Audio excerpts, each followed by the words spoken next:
गांव सोनापुर अपनी हरियाली और सादगी के लिए मशहूर था। इसी गांव में रघु नाम का एक ईमानदार और मेहनती किसान रहता था। उसके पास बस थोड़ी सी जमीन थी, लेकिन वह उसी में कड़ी मेहनत करता था। उसके पास ज्यादा दौलत नहीं थी, पर जो भी था वह उसके लिए अनमोल था।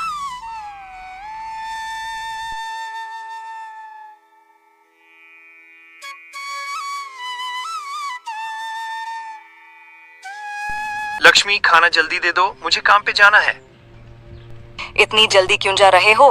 कहीं कोई जरूरी काम है क्या? हाँ, गांव के मालिक सेठ धनीराम ने मुझे बुलाया है, पता नहीं किस काम के लिए। जल्दी वापस आना, बाहर ठंड बढ़ रही है। रघु ने हाँ में सिर हिलाया और खेतों की तरफ निकल पड़ा।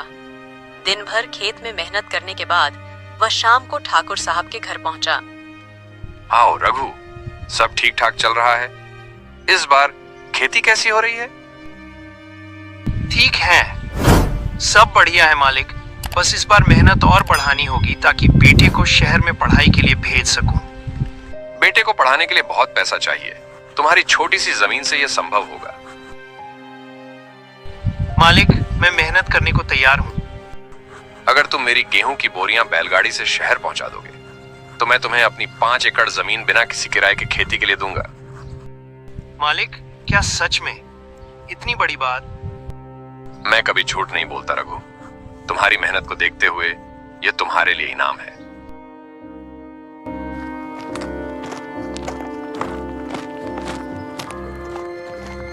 रघु खुशी खुशी घर पहुंचा और लक्ष्मी को यह खुशखबरी सुनाई। लक्ष्मी भी खुश हो गई। अब हम अपने बेटे को पढ़ाने के लिए पैसे जोड़ सकेंगे। पिताजी, जब शहर जाओगे तो मेरे लिए समोसे लाना।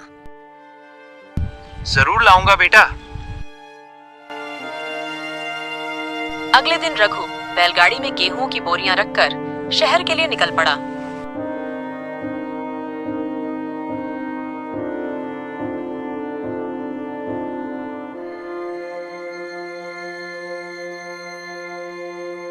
वहां जाकर उसने बोरियां राम सेठ को सुपुर्द की। अरे रघु, तुम यहाँ कैसे? ठाकुर साहब की बोरियां देने आया हूँ। अच्छा, अंदर आओ, कुछ खा लो। नहीं सेठ जी, मुझे घर जल्दी पहुंचना है। रघु ने जल्दी से समोसे और जलेबी खरीदी और घर के लिए रवाना हुआ। घर पहुंचते ही मोनू खुशी से चिल्लाया, वाह पिताजी, समोसे ले आए। रघु और लक्ष्मी मुस्कुराए। तुम्हारी खुशी से बढ़कर कुछ नहीं। अब रघु दिन रात मेहनत करने लगा, लेकिन उसकी सफलता से गांव के कुछ लोग जलने लगे, खासकर उसका पड़ोसी बंसीलाल।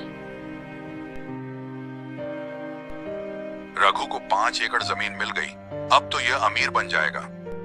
हमें कुछ करना होगा।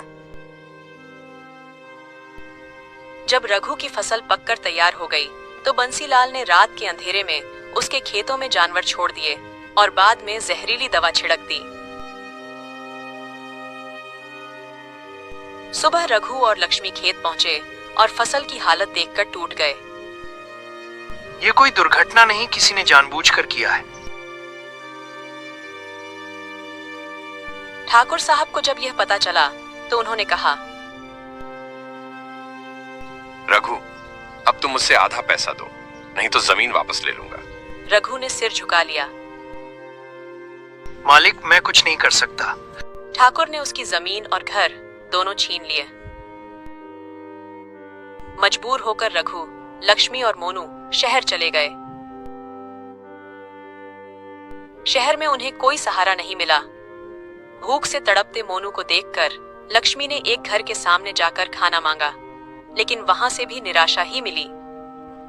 तभी रघु को अपने पुराने दोस्त शंकर की याद आई।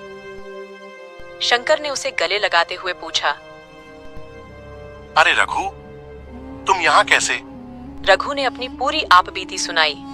शंकर ने तुरंत कहा, तुम्हें चिंता करने की जरूरत नहीं, ये घर तुम्हारा है और यह पैसे रखो। शंकर, तुम फरिश्ते से कम नहीं।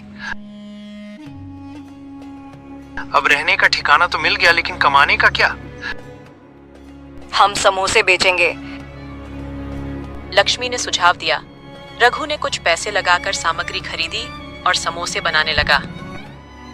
लक्ष्मी के हाथों के बने समोसे बेहद स्वादिष्ट थे। रघु ने सड़क पर समोसे बेचना शुरू किया। धीरे धीरे उसकी दुकान चल पड़ी।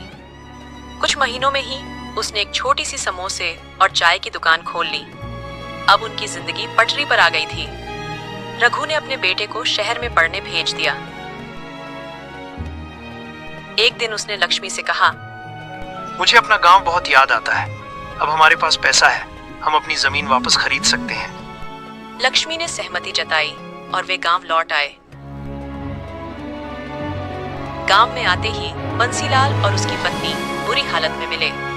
वे भूख और बीमारी से जूझ रहे थे। रघु भाई, हमें माफ कर दो। हमने जलन में तुम्हारी फसल बर्बाद की थी, पर अब समझ आया कि मेहनत का कोई विकल्प नहीं। भगवान सब देखता है। तुम्हारी सजा तुम्हें मिल चुकी है। मैंने तुम्हें माफ कर दिया, पर खुदा से भी माफी मांगना। इसके बाद रघु ने ठाकुर से अपनी जमीन और घर वापस लिया और खुशी खुशी रहने लगा। उसकी मेहनत और ईमानदारी ने उसे नई पहचान दिलाई। मेहनत और ईमानदारी कभी बेकार नहीं जाती। जो दूसरों के लिए गड्ढा खोदते हैं, वे खुद उसमें गिरते हैं।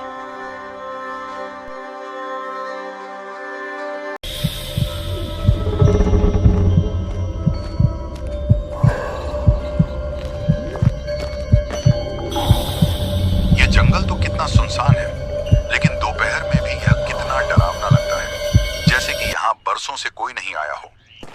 तभी एक लंबा, चौड़ा और अजीब सा दिखने वाला आदमी वहां आता है। भाई, मैं एक यात्री हूँ। क्या मुझे यहाँ ठहरने के लिए कोई जगह मिलेगी? हाँ हाँ, क्यों नहीं। ये मेरी झोपड़ी है। आज रात तुम यहीं ठहर सकते हो। धन्यवाद भाई। जैसे ही वह आदमी अर्जुन की ओर देखता है, उसके मन में खतरनाक विचार आने लगते हैं। वाह, एक नया शिकार। कितने दिनों बाद आसानी से इंसानी खून पीने को मिलेगा। आज इस आदमी का खून पीकर मजा आ जाएगा। क्या हुआ भाई, किस सोच में पड़ गए? कुछ नहीं, तुम बहुत थके हुए लग रहे हो। बेहतर होगा कि तुम मेरी झोपड़ी में आराम कर लो। मैं तुम्हारे लिए कुछ खाने पीने का इंतजाम करता हूँ। ये आदमी अकेले इस जंगल में कैसे रहता है? इसमें जरूर कुछ गड़बड़ है। उसने सोचा और चुपचाप उसका पीछा करने लगा।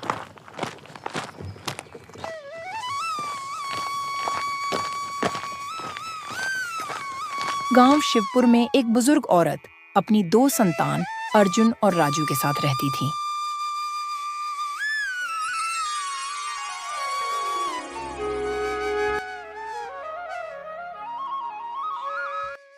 अर्जुन, कितने दिनों से कह रही हूँ कि मेरी दवाइयाँ खत्म हो गई हैं। माँ, आप ऐसे कह रही हैं जैसे मैं सारा दिन खाली बैठा रहता हूँ।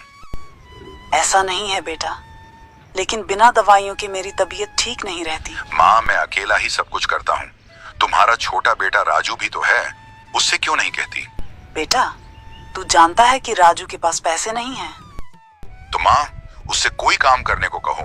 मैं उसे समझा समझा कर थक चुका हूँ। राजू तुम्हारा छोटा भाई है, वह कोई बड़ा काम नहीं कर सकता। और भूल मत, जब तुम्हारे पिता चले गए तो उन्होंने सारा व्यापार तुझे ही सौंपा था। हाँ, ताकि मैं उसे चला सकूं। ये कोई एहसान नहीं किया था उन्होंने। यह कहकर अर्जुन गुस्से में वहां से चला गया और माँ रोने लगी। तभी उसकी पत्नी सीमा वहां आई।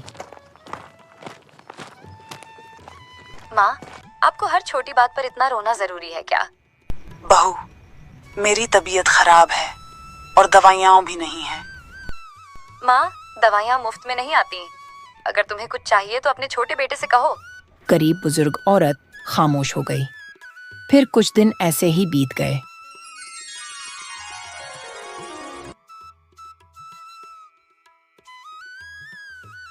एक दिन अर्जुन और राजू में झगड़ा हो रहा था। तभी माँ वहां आई। मुझे समझ नहीं आता अर्जुन, तुझे राजू से इतनी परेशानी क्यों है? हाँ माँ, तुम्हें हमेशा राजू की ही चिंता रहती है, क्योंकि वह तुम्हारा लाडला है। ऐसा नहीं है बेटा, मैं तुम दोनों को बराबर प्यार करती हूँ। भैया, माँ मुझ पर गुस्सा भी करती है, लेकिन तुम मुझसे इतनी नफरत क्यों करते हो? क्योंकि माँ ने हमेशा तुझसे ज्यादा प्यार किया। राजू चुप रहा, लेकिन अर्जुन और गुस्से में आ गया। कुछ दिनों पहले तूने एक कागज पर अंगूठा लगाया था जिसमें लिखा था कि तू अपनी जमीन अपनी मर्जी से मुझे दे रहा है। भाई, तुमने मेरे साथ धोखा किया। इसे धोखा नहीं, समझदारी कहते हैं। ने अर्जुन को देखा और कहा, बेटा, मुझे तुमसे यह उम्मीद नहीं थी। माँ, अब मैं यह सब सहन नहीं कर सकता। तुम दोनों तुरंत इस घर से चले जाओ।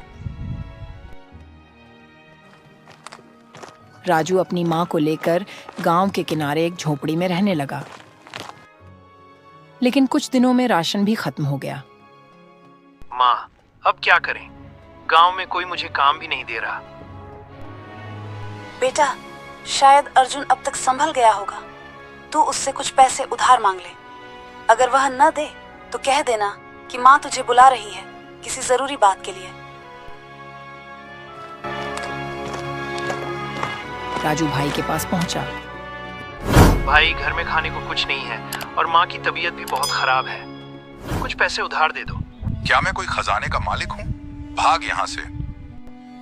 भाई, कम से कम माँ के लिए तो सोचो।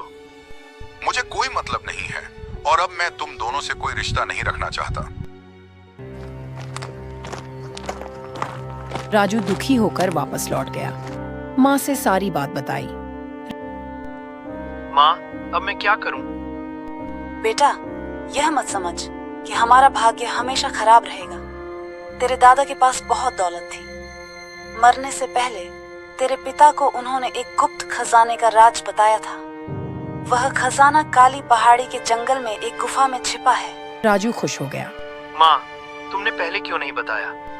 क्योंकि तेरे पिता भी उस दौलत की खोज में गए थे, लेकिन कभी लौटे नहीं। माँ, मैं वह खजाना खोजकर तुम्हारी परेशानी दूर कर दूंगा।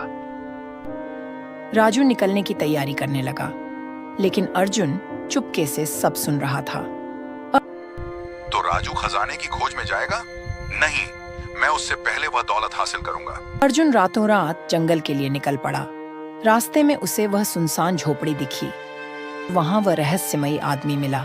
अर्जुन को नहीं पता था कि वह आदमी इंसानों का खून पीता है।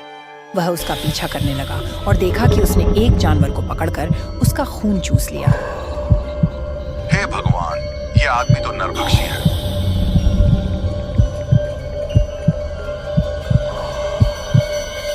अर्जुन डर कर भागा और गुफा के पास पहुंचा। अंदर दो रास्ते थे, एक अंधेरे और एक रोशनी वाले। दौलत रोशनी में होगी। यह सोचकर वह रोशनी वाले रास्ते पर गया और एक गहरे कुएं में गिर गया।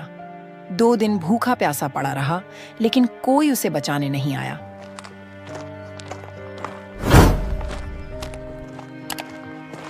उधर राजू जंगल में पहुंचा। उसे भी वहीं झोपड़ी और वह खतरनाक आदमी मिला, लेकिन इस बार राजू सावधान था। राजू अंधेरे रास्ते की ओर बढ़ता है।